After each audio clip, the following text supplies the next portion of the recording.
Bonjour à toutes et à tous, merci d'être avec nous pour ce troisième numéro de 15 minutes Insight avec Elkann OAM et Vital Épargne. 15 minutes Insight, c'est le tour d'horizon de l'actualité macroéconomique et des marchés financiers en un quart d'heure, montre en main. Autour de cette table, nos deux invités, Gilles Etcheberry-Garay et Igor Demague. Bonjour messieurs. Bonjour.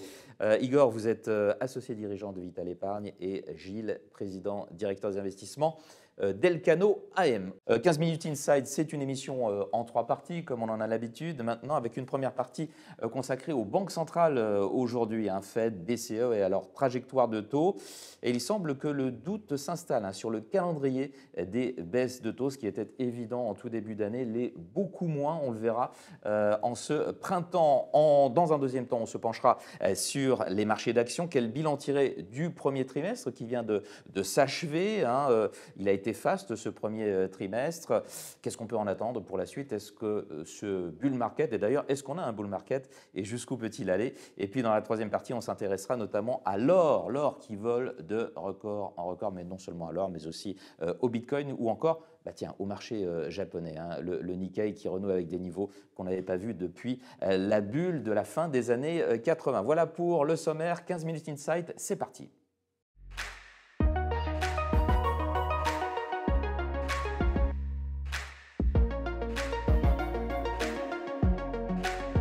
Baisse des taux, est-ce que le doute s'installe? C'est la première partie de ce 15 minutes Insight avec Gilles Etcheberry-Garay et Igor Demague. Les marchés attendaient en début d'année encore des baisses de taux de part et d'autre de l'Atlantique à partir du mois de juin, mais il semble que c'est beaucoup moins évident que cela à présent. Gilles, pourquoi est-ce que la situation est si complexe pour les banques centrales? Alors, il y a deux raisons principales. D'une part, pour la Banque centrale américaine, comme on l'avait un peu évoqué la dernière fois, elle a créé victoire un peu trop tôt et l'inflation s'avère plus résistante. Et donc, effectivement, on commence à avoir des doutes sur le fait qu'elle fasse 3. Ce qu'elle avait annoncé en juin, les marchés avaient pensé 6. On est revenu à 3. 6 baisses de taux. Ce qui baisse, en fin d'année, on était à 6 baisses de taux anticipées par les marchés. Ouais. La banque avait annoncé 3. Là, on est plutôt à 2-3, sachant qu'il y a l'élection américaine qui est au milieu. Ça veut dire que s'il ne baisse pas en juin, derrière, la prochaine baisse sera en novembre, parce que traditionnellement, la Banque centrale… On l'entend même parfois en mars 2025. Voilà. Ça repousse assez loin quand même. Parce que la croissance nominale américaine est très forte, et donc la Banque centrale doit en tenir compte.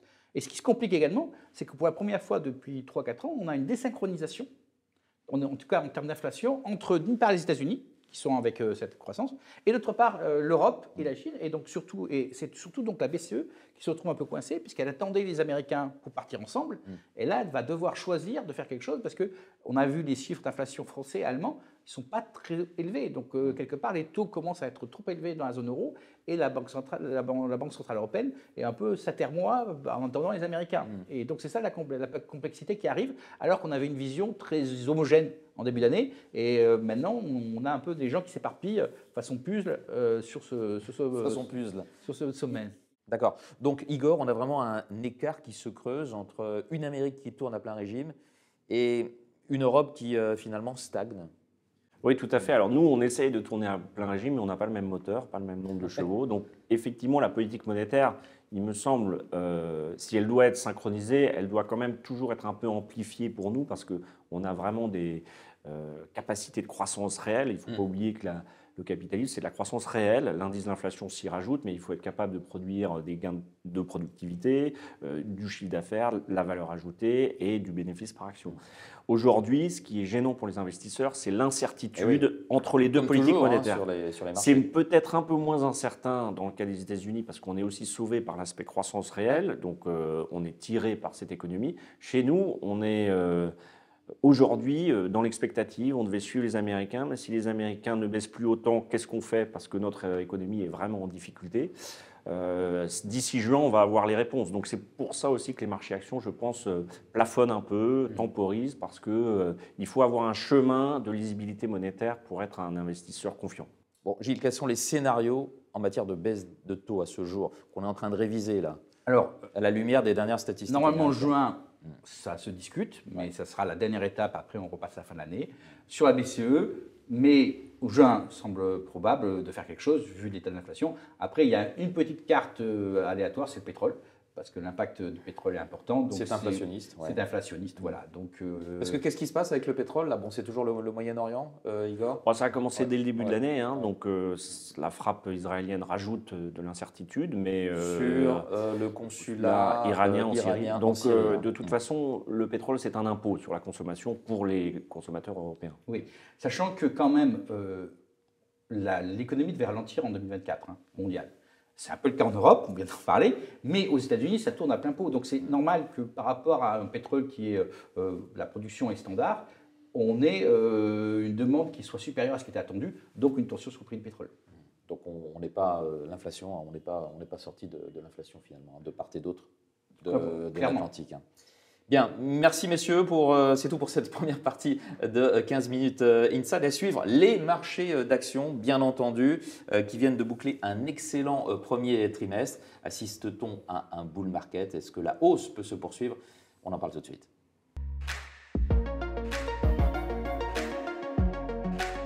Quel bilan tiré du premier trimestre de cette année sur les marchés boursiers donne-t-il le ton pour la suite? A-t-on véritablement un bull market sur les marchés d'actions? C'est la deuxième partie de ce 15 minutes Insight avec toujours Igor Demac et Gilles Etcheberry-Garay. Rien que pour le CAC 40, on vole de record en record à plus de 8000 points. On a même dépassé les 8200 points. Igor, qu'est-ce qui a surtout tiré la hausse au T1? C'est toujours un petit peu les mêmes, les usual suspects, pourrait-on dire? En fait, en gros, tous les secteurs quasiment ont progressé. Donc, c'est un peu la nouveauté par rapport à l'année dernière et les dernières années. Mais il y a encore des écarts. C'est-à-dire qu'on n'a pas totalement comblé les écarts entre les secteurs type le luxe, si on regarde la performance de LVMH, et les banques, BNP et Paribas. Si on regarde aux États-Unis, c'est encore plus criant, puisque on a notre espèce de métronome de performance boursière sur les technos, c'est Nvidia. Mais on a quand même un S&P 500 qui fait aussi bien, voire mieux que le Nasdaq. Oui, mais aussi parce que c'était beaucoup plus déséquilibré par le passé. Il y a toujours des écarts, mais ils ne se creusent plus. Donc, on peut dire que la hausse a entraîné d'abord plus d'investisseurs de manière plus large sur plus de secteurs. Après, il ne faut pas oublier que la question, c'est bull ou bull market, c'est-à-dire bull market, marché taureau qui avance, ou est-ce qu'il y a des zones de bulle? Ça dépend aussi un petit peu de ce qu'on va voir sur la politique monétaire, parce qu'on actualise les profits avec les taux d'intérêt. Donc aujourd'hui, je pense qu'en regardant les niveaux de valorisation, on est toujours, en tout cas en Europe, dans l'épure de la moyenne des 10 dernières années. Donc ce qui compte, c'est quand même la progression des bénéfices sur les 2 prochaines années. Alors justement, Gilles, on est dans une bulle ou est-ce qu'on est dans un bull market ou est-ce qu'on a les deux à la fois? On a un peu les deux à la fois. Je dirais d'une part, on a une bulle sur la techno, les valorisations de Nvidia et des 4 qui restent, puisqu'il y a 3, comme Tesla, on a vu hier, qui ont quitté la scène. Donc sur ce segment-là, pour nous, on est dans une bulle. Sur le restant du segment, le problème, c'est qu'on a un peu le meilleur des deux mondes. On a une croissance nominale extrêmement élevée, surtout aux États-Unis, mais même l'Europe est exportatrice vers les États-Unis, donc on a des valeurs exportatrices qui en profitent. Et d'autre part, on a une stabilité des taux. Et donc, on a à la fois la croissance et des taux stables. Quelque part, la question qui se pose pour le deuxième, troisième trimestre, est-ce qu'on va avoir la même combinaison qui se maintient? Voilà. Et donc, c'est ça qui va déterminer la poursuite du bull market, sachant que le risque qu'on a sur l'intelligence artificielle et tout ça, là, on est plutôt dans une bulle. Là aussi, on veut savoir combien de temps elle va durer. En tout cas, on a un bull market en ce moment. Igor, qu'est-ce qu'on fait dans ces conditions? L'investisseur que vous êtes? Alors, pour reprendre les propos de Gilles sur l'intelligence artificielle, quand est-ce qu'il y a une bulle? C'est en fait quand la valorisation d'un secteur, d'une technologie, dépasse, entre guillemets, son poids macroéconomique de manière disproportionnée. Et on a regardé, nous, quel était le poids des dépenses informatiques dans le PIB américain, quel était son niveau de croissance. Donc, on entre guillemets, symbolise ça par les dépenses infotech, donc IT. Et en fait, on est toujours depuis 2020 à 5-6% du PIB. Et on a toujours une croissance qui est égale à la croissance nominale. Donc à peu près 5%. Ça ne change pas la physionomie de la donc croissance. Donc en fait, on parle beaucoup d'intelligence artificielle. Comme d'habitude, les marchés anticipent. Donc ils voient quelque chose de disruptif, pour reprendre cet anglicisme. Mais en fait, macroéconomiquement, on ne voit rien aujourd'hui de particulier. Alors, c'est un peu gênant parce que dans les années 2000, Internet, qui lui a été vraiment une disruption technologique, les dépenses étaient plutôt autour de 10-15% en termes de croissance, donc 2 à 3 fois plus que le PIB. Donc, vous voyez, là où je rejoins Gilles, c'est qu'il faut faire attention quand il y a vraiment une dichotomie entre la valo et la création de valeur. ajouter au PIB.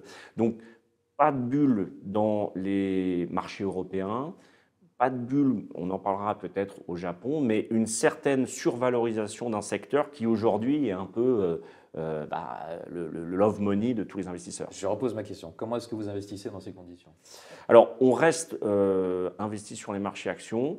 On temporise en termes de timing parce que là, on a bien vu qu'on était sur un plateau. On vient de faire des performances à 2 chiffres sur les indices. Donc, toujours sur des titres qui ont quand même un couple valorisation-croissance attractif. Gilles, vos préférences du moment? Nous, c'est très simple. On évite tout ce qui est lié à la techno et l'AI et on invite sur des secteurs qui étaient en souffrance mais qui donnent l'impression de revenir, l'énergie, les foncières européennes, le Japon, les mines d'or, enfin tout ce qui était... Tout ce qui est value un petit peu. Tout ce qui est value, tout ce qui rattrape. C'est ce qu'on joue aujourd'hui. On joue une stagnation mais un maintien de l'AI à un certain niveau et le rattrapage de tout ce qui a été en souffrance pendant les 2 dernières années par rapport à cette surperformance. Bien, c'est tout pour la deuxième partie de ce 15 minutes Inside. À suivre, l'or qui vole de record en record. On va parler aussi du Nikkei, justement, ou encore du Bitcoin. Que penser de tout ce qui flambe en ce moment? Restez avec nous.